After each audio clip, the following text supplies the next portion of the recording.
पढ़ाएगा, bio से पढ़ा होगा बायोलॉजी से तो बायोलॉजी पढ़ाएगा, है ना? सही है ना? उसमें भी बॉटनी से पढ़ा होगा तो बॉटनी पढ़ाएगा, ज़ूलॉजी से पढ़ा होगा तो ज़ूलॉजी पढ़ाएगा, इंजीनियरिंग में उसने मास्टर की होगी तो इंजीनियरिंग पढ़ाएगा। इसीलिए सही नहीं है। इसीलिए हम यहाँ पर कह रहे हैं एजुकेट यानी क्या, किस विषय में, किस विषय में एजुकेट। और एजुकेट का दो अर्थ आप ले रहे हो, करो और बनो। यहाँ पे बाबा साहब ने नहीं लिखा एजुकेट योरसेल्फ या एजुकेट अदर्स। हम लोग ये जोड़ रहे हैं ना, ये दो जो जोड़ रहे हैं यहाँ पे, इसके साथ में वो शब्द बाबा साहब ने इंग्लिश में नहीं लगाया। एजुकेट योरसेल्फ भी नहीं बोला और एजुकेट अदर्स भी नहीं बोला। इसका मतलब बाबा साहब को लगता था कि दोनों होना चाहिए। हम एक में फंस जाते हैं। हम किस में फंस जाते हैं? एक ही में फंस जाते हैं। और हम ऊंची पोस्ट पाना चाहते हैं, इसलिए हम कहते हैं कि हम एजुकेट करेंगे। एजुकेट होने की क्या जरूरत है? हम तो पहले से क्या है, एजुकेटेड है, चाहे मुझे कुछ आता ना हो। अब यहाँ पे धम्म की बात हो रही है, धम्म की शिक्षा नहीं ले रहा, लेकिन मैं धम्म की शिक्षा दूंगा। सही है ना? जिसने कभी समाज के बारे में स्टडी नहीं की है, वो सामाजिक कार्य में समाज कार्य कैसे करना चाहिए वो बताया जा रहा है, शिक्षित किया जा रहा है। यहाँ पे समाज से संबंधित आ रहा है ना। बाबा साहब ने ये जो किया था, एक्चुअल एक ऑर्गेनाइजेशन बाबा साहब ने फॉर्म किया था,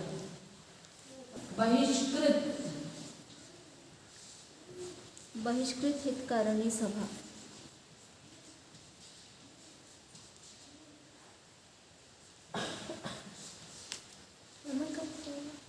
इस सोसाइटी का निर्माण किया था बाबा साहब ने। मालूम है कौन से साल में? 1924।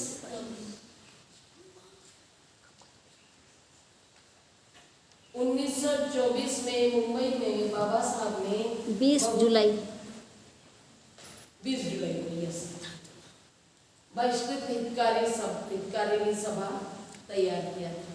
बहिष्कृत यानी कौन? जो वर्ण व्यवस्था से बहिष्कृत है, जो लोगों के साथ में, जिन लोगों के साथ में बहिष्कृत वाला यानी उनसे दूरी रखने वाला अमानवीय व्यवहार किया जाता था, है ना? वो समाज से कटे हुए लोग, जिनको बहिष्कृत कर दिया गया था कि इनके साथ में ना खाना है, इनके साथ ना पहनना है, ना इनके साथ रहना है, ना इनके साथ कोई व्यवहार करना है, वो बहिष्कृत। ठीक है? और उन लोगों के हितकारिणी के, मतलब उनके हित के लिए, किसके हित के लिए?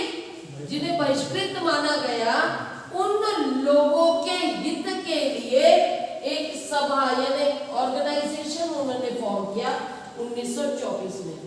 1919 से उनके दिमाग में ये कार्य चल रहा था। कब से चल रहा था?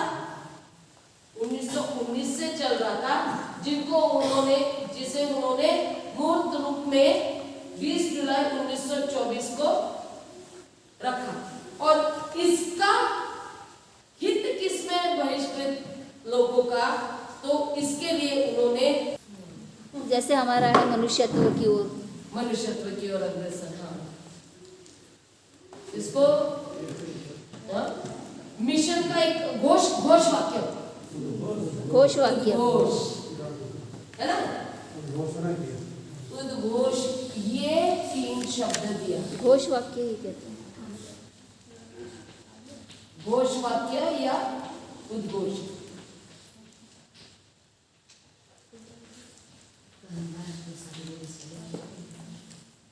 इसका टैगलाइन था, इसका मिशन वाक्य था ये, क्या था?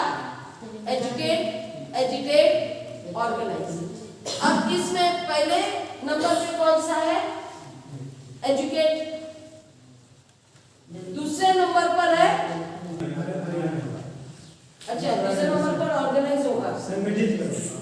अच्छा शिक्षित करो, संगठित करो, फिर समाज एजुकेट करो, संगठित। अब बाबा साहब ने जो लिखा है, जो किया है, उसको आप बदल के बता रहे हैं कि ये ऐसा नहीं था, क्योंकि आपने तो इंग्लिश में नहीं जाना। बाबा साहब ने क्या किया जान रहे हैं? नहीं जान रहे। आप क्यों कह रहे हैं कि ये ऐसा होगा? क्योंकि आप हिंदी का जान रहे हैं, और ये हिंदी का आपने कहाँ से सुना और कहाँ से पढ़ा? जो लोग साहित्य में किया है, जो अनुवाद है अखबार में लिखा हुआ है, ये बाबा साहब ने नहीं लिखा ना अखबार में।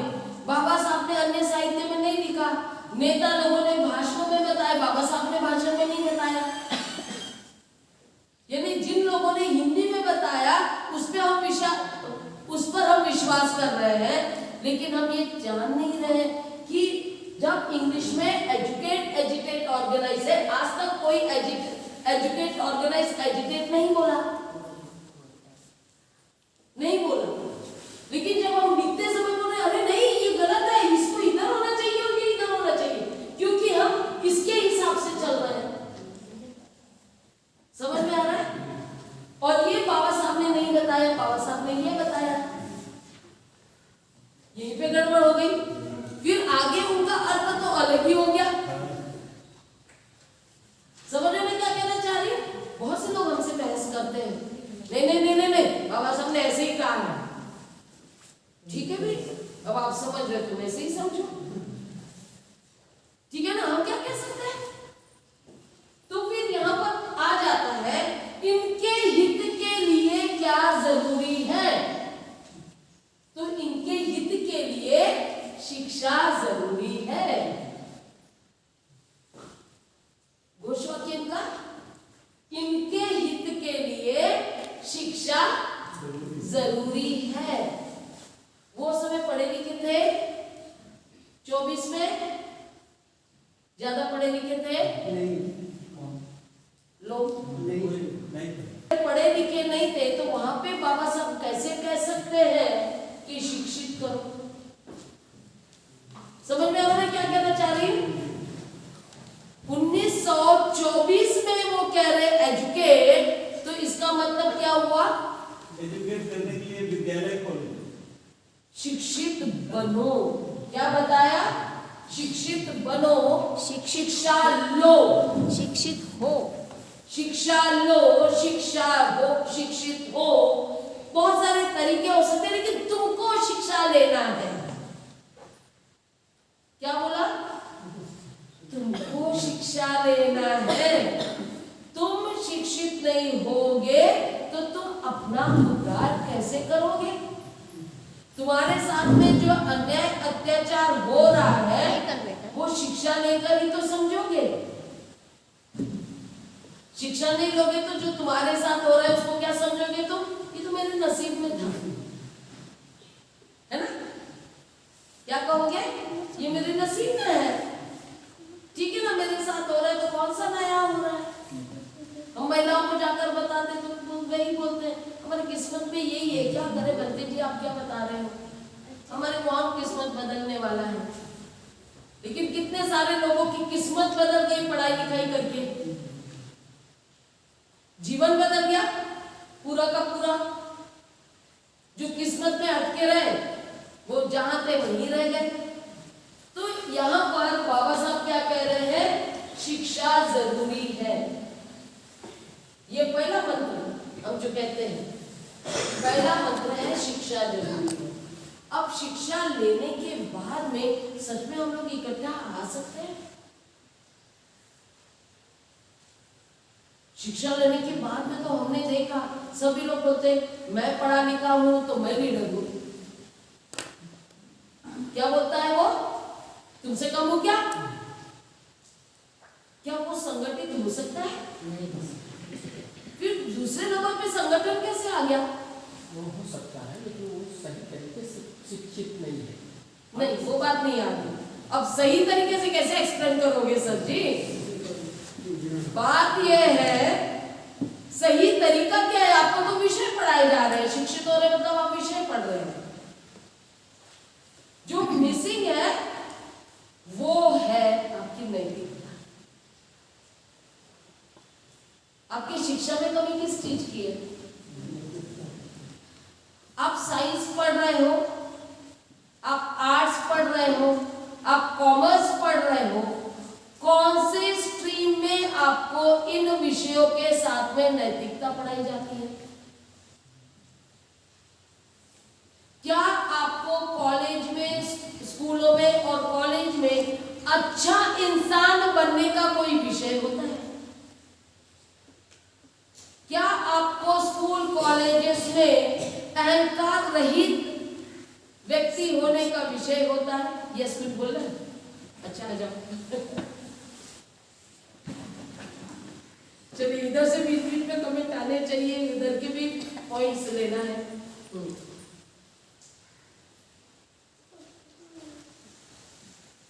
यहाँ पर बाबा साहब जो बोल रहे हैं शिक्षित हो, तो इसके पीछे हमारा प्रश्न उत्पन्न होना चाहिए कि क्यों बोल रहे हैं शिक्षित? क्या जरूरत है शिक्षित होने की? तो उस समय की हमारी सामाजिक परिस्थितियां क्या थी? तो कैसे थी हमारी सामाजिक परिस्थितियां? हम अछूत थे, हमें सामाजिक अधिकार नहीं दिए गए थे, है ना? हमें ज्ञात नहीं था कि हमारी स्थिति ऐसी क्यों है, क्यों हमें अछूत माना जाता है, क्यों हमारे साथ में इस तरह का भेदभावपूर्ण वर्तन किया जाता है। इसकी अज्ञानता है। इस अज्ञानता को दूर करने के लिए वो कहते हैं एजुकेट हो, शिक्षित हो। क्योंकि क्या फैलाया गया था ब्राह्मण पुरोहितों के द्वारा कि तुमने पहले के जन्म में कोई पाप किया था, इसलिए तुम अछूत परिवार में पैदा हुए। ये जो कुछ भी तुम्हारे साथ हो रहा है इसके लिए तुम जिम्मेदार हो, क्योंकि तुमने पूर्व जन्म में ऐसा किया। और इसलिए व्यक्ति विद्रोह नहीं करता है, वो समझता है कि मेरी गलती थी तो मुझे ये सजा मिली है, तो ये सजा मुझे भुगतना है, तो वो भुगतने के लिए तैयार रहता है। वो उससे बाहर निकलने की कोशिश नहीं करता, वो विद्रोह नहीं करता। हाँ, वो मान लेता है, वो अपने आप को शूद्र मान लेता है, अपने आप को अछूत मान लेता है। जो मान लिया है वो विद्रोह क्यों करेगा? वो सम्मान के लिए संघर्ष क्यों करेगा? वो आगे वाले का कॉलर क्यों पकड़ेगा कि तू मेरे साथ ऐसा क्यों कर रहा है? तो ये अज्ञानता जो फैलाई गई थी, इस अज्ञानता को दूर करना मुख्य मकसद था एजुकेट होना। मकसद सोचिए पहले, यही पहले क्यों लिया? सबसे पहले तो यही समझना है कि हमारी स्थिति ऐसी क्यों है, ये जानने के लिए हमें ज्ञानी होना जरूरी है। और फिर उसके गया है तो ये हमको ज्ञान अज्ञानता से दूर करने की बात जो बताई गई है वही है। इसलिए हम कह रहे हैं ना, किस लोगों के लिए, बहिष्कृत लोगों के लिए है, मतलब ये सामाजिक रूप से हमारी जो अवस्था थी उस अवस्था से बाहर निकलने के लिए। इसलिए तो बहिष्कृत हितकारिणी है ना, उन्हीं लोगों के लिए कि तुम्हें वो क्यों माना गया, ये तुम्हें समझना है और तुम्हें वहां से कैसे बाहर निकलना है। तो शिक्षा हमारी कई तरह की है, लेकिन आज की शिक्षा की जो हम बात कर रहे थे, इसके आगे की जो बात मैं कर रही हूँ, अभी मैत्री ने बताया उसके आगे की बात कर रही हूँ कि ये शिक्षा के साथ में हम लोगों को एक इंसान के रूप में माना नहीं जाता। इसका उदाहरण एक्सप्लेन करने के लिए, इस बात को साबित करने के लिए, ये तो 1924 में उन्होंने दिया, लेकिन इस बात को साबित करने के लिए उन्होंने प्रयोग किया 1927 में। क्या किया उन्होंने? एजुकेट तो बोल दिया, फिर भी लोग वो शिक्षा से समझ नहीं पा रहे थे। शिक्षा को प्रैक्टिकली कैसे तुम समझ पाओगे? जो स्कूल में नहीं बताया जाएगा वो बाबा साहब ने 1927 में लोगों को करके दिखाया। क्या किया 1927 में? हाँ, और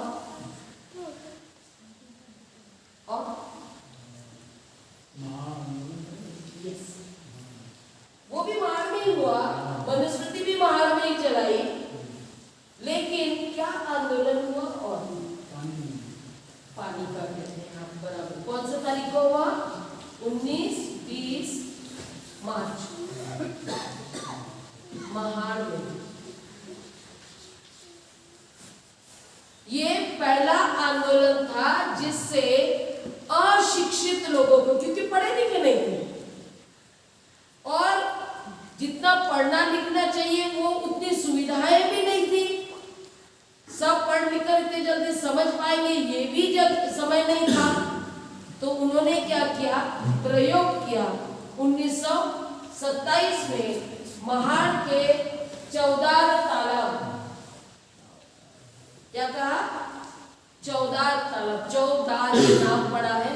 चौ का मतलब होता है टेस्ट, यानी बहुत अच्छी टेस्ट वाला पानी है उसमें, इस तरह का वो नाम दिया गया है वो तालाब को। वहां पे सभी लोग जानते हैं किसके लिए आंदोलन हुआ? ये पानी के लिए। पक्का? कितने लोग मान्य करते हैं इस बात को, पानी के लिए आंदोलन था? ओके सर, सामाजिक उत्थान, अच्छा, सम्मान, बराबरी के लिए था, एकता के लिए, इसलिए कि उनको गुलामी के एहसास हो कि आप घुटने बल्ले पानी पी सकते हैं इस तालाब में, लेकिन आप पानी नहीं पी सकते, गुलामी के एहसास। अनपढ़ थे इसलिए वो सारे रूप से आंदोलन। एक और यह है कि अंग्रेजों ने ये दे दिया था अधिकार, उसके लिए बाबा साहब ने कहा था सबके उत्तर सही है, लेकिन उसको एक वाक्य दिया गया, उसको बाबा साहब ने एक वाक्य दिया, एक शब्द दिया, सॉरी वाक्य बोलने की बजाय, वो कहा है मानवीय हक के लिए। वो आंदोलन किस लिए हुआ? मानवीय हक, मानव का हक क्या है? जो भी प्राकृतिक संसाधन है उसको मैं लेने में मुझे कोई रोक नहीं सकता, और पानी उसमें से एक था, वो उनकी शुरुआत। और इसको बाबा साहब कहते हैं लड़ाई, संघर्ष। संघर्ष लिखा है ना, संघर्ष का अर्थ लड़ाई होता है ना, युद्ध। संघर्ष, संघर्ष मराठी नहीं, संघर्ष लिखा हुआ है मराठी में, वहां लिखा हुआ है। जहाँ पे बाबा साहब की मूर्ति है वहीं पे, जिस जगह पर ये आंदोलन हुआ वहाँ पे बाबा साहब की मूर्ति है, उसके ऊपर लिखा हुआ है मराठी में। तो उसी तालाब में मूर्ति है, तालाब के बीच में है, बीच में। वही उसी जगह पर मैं बता रही हूँ। हाँ सही है, मूर्ति के नीचे लिखा है। मूर्ति के नीचे जो पिलर होता है ना बना हुआ, जिसके ऊपर मूर्ति रखी जाती है, उस पिलर पे मराठी में लिखा हुआ है अंदर में क्या युद्ध। वही संघर्ष से हटा युद्ध हम ये कहेंगे। ये संघर्ष बोले तो छोटा, मैं अगर सही हूँ तो संघर्ष यानी जिसमें हम किसी नतीजे पे नहीं पहुंचते। हाँ, छोटा मोटा होता है, प्रयास करना। प्रयास। ये संघर्ष है यानी बड़ा युद्ध है, बड़ा युद्ध है, महासंग्राम। यस। तो ये वो लिखा हुआ है, हा हे संघर्ष पाण्यासाठी नसून, यानी पानी के लिए नहीं है। क्या लिखा है? बाबा साहब के वाक्य होंगे जो वहां पर लिख दिया गया, जिसमें कहा गया है कि ये संघर्ष पानी के लिए नहीं है। हा संघर्ष पाण्यासाठी नसून मानवी हक्कासाठी आहे, यानी मानवीय अधिकारों के लिए ये युद्ध है। एक तरह से वो युद्ध की शुरुआत बाबा साहब ने यहाँ से की। एक्सपेरिमेंट किया, प्रयोग, हाँ एक्सपेरिमेंट था उनका। ये सारे उनके आंदोलन है ना, ये प्रयोग थे उनके, जिसके माध्यम से वो लोगों को जागरूक करते चले गए। युद्ध संग्राम, वहां पे जितने लोग जुड़ते जा रहे थे, जिन तक वो खबर पहुंचते जा रहे थे, वो जागृत होते जा रहे थे कि बाबा साहब क्या कर रहे हैं, ये इससे हमें क्या मिलना है, हमारा क्या फायदा होने वाला है। ये सारी बातें जागरूकता के लिए बाबा साहब कर रहे थे। तो ये जो हुआ, यहां से वो पता चला कि बहिष्कृत लोग जो है, ये समझना है इन्होंने कि वो मानव है। 3 बातों को उन्होंने यहाँ पे बता दिया। कौन से 3 बातें बताए? एक, जो अस्पृश्य या बहिष्कृत लोग थे उनको बताया कि तुम मानव हो, ये समझ जाओ। पानी लेकर वहां से तुम्हें कोई नहीं रोक सकता, ये प्राकृतिक संसाधन है। तालाब क्या है? प्राकृतिक है ना, ये प्राकृतिक संसाधन है और ये पब्लिक प्लेस कहते हैं, यानी ये किसी की प्राइवेट प्रॉपर्टी नहीं है, क्योंकि तालाब कुएं बहुत सारे प्राइवेट भी हुआ करते थे, ये सार्वजनिक है। तो सार्वजनिक से तुम्हें कोई रोक नहीं सकता उसका उपयोग करने से। तो उन्होंने एक साध्य किया, जितने लोग वहां पे थे उनको बताने के लिए कि तुम मानव हो और मानवों की तरह तुम अधिकार ले सकते हो। दूसरा उन्होंने क्या किया कि जो लोग उनको पानी का उपयोग नहीं करने देना चाह रहे थे या प्राकृतिक संसाधनों का उपयोग नहीं करने देना चाह रहे थे, उनको ये बताया, जान लो हम इंसान हैं। समझ में आ रहा है? क्या कहा? जान लो हम इंसान हैं, हम जानते हैं हम इंसान हैं, आप हमारे साथ में अमानवीय व्यवहार नहीं कर सकते। ये दूसरा उद्देश्य। और तीसरा उद्देश्य ये था कि अगर ये नहीं जाना तुम दोनों ने, खास करके जो अमानवीय व्यवहार करते वो नहीं जानते हैं, तो उनके खिलाफ कोर्ट में कानूनी लड़ाई लड़ी जा सकती है, क्योंकि इसके बाद में कानूनी लड़ाई लड़ी बाबा साहब। यानी ये एक आंदोलन था जहां लोग डायरेक्टली सामने आए और साथ ही साथ दूसरी तरफ कोर्ट में भी इस केस के बारे में बहस चल रही थी, जो बाबा साहब बाद में जीते भी। समझ में आ रहा है? तो ये 3 बातों को लेकर ये शिक्षा दी उन्होंने कि तुम मानव हो। जब ये केस चल रहा था बाबा साहब का, तब क्या अदालतें थी? कोर्ट कचहरी थे? ब्रिटिशर्स के थे, ब्रिटिशर्स के थे, पुलिस स्टेशन, हॉस्पिटल, ये सभी थे, सब थे। हम समझते थे अभी तक तो बाबा साहब जब संविधान लिखे तब ये सब बना, तब हमारे सरकार के उधर इसीलिए इन जो हिंदूवादी है, इसीलिए इतने भी देश पे भारत पे शासन किए, उनको भगाने की कोशिश नहीं किया। अंग्रेजों ने जब ब्राह्मण को फांसी के तख्ते पे लटकाया कि आपने हत्या किया है, तो हत्या के आप इसके उसके दोषी हैं, इसलिए आपको भी कानून के तहत आपको भी लटकाया जाएगा। तभी तो उनके विरोधी बन गए। उन्होंने, ये तो है, लेकिन उन्होंने जो जिनको अधिकार नहीं दिया था उनको भी अधिकार देना शुरू हुआ ना। उनको शिक्षा में एडमिशन मिलने लगे स्कूलों में, है ना। ये जो तालाब का जो हुआ है, ये हमारी समाज। हाँ, क्या कहते?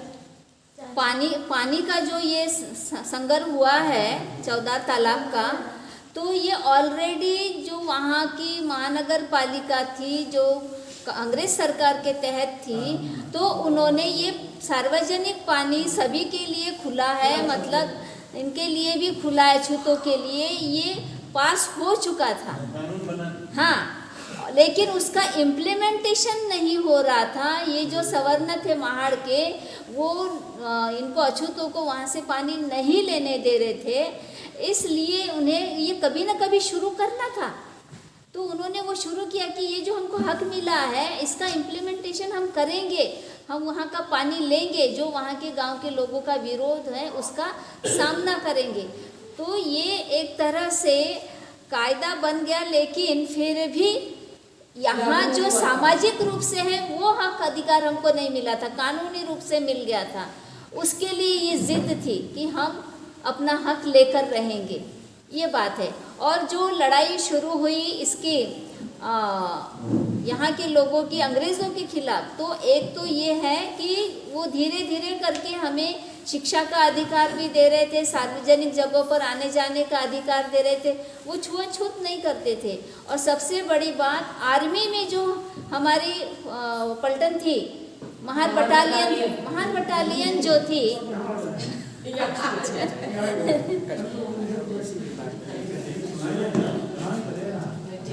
कभी कभी देखने से भी और अच्छे से समझ में आता है। जहाँ मैंने पढ़ा है कि बाबा साहब के जन्म से पूर्व ही उनके जो पिताजी है रामजी आम्बेडकर, ये मिलिट्री स्कूल में टीचर थे, पढ़ाते थे। तो वहाँ उन्हें देखकर अन्य लोग, सवर्ण लोग जलते थे कि एक अछूत हमारे ऊपर बैठा हुआ है, शासन कर रहा है, इसका ऑर्डर हमें फॉलो करना पड़ता है। तो उन्हें खटकता था। तो उन्होंने कुछ अंग्रेज अधिकारियों के पास में जाकर इस बात का विरोध किया था कि तुम जो कर रहे हो ये हमारा धर्म भ्रष्ट हो रहा है, एक अछूत का आदेश हमको पालन करना पड़ता है, इनको इन पदों पर नहीं रखना चाहिए। और उन्होंने अंदरूनी कार्रवाई करके महार बटालियन में जो महारों की भर्ती हो रही थी उसे कैंसिल करवाया गया।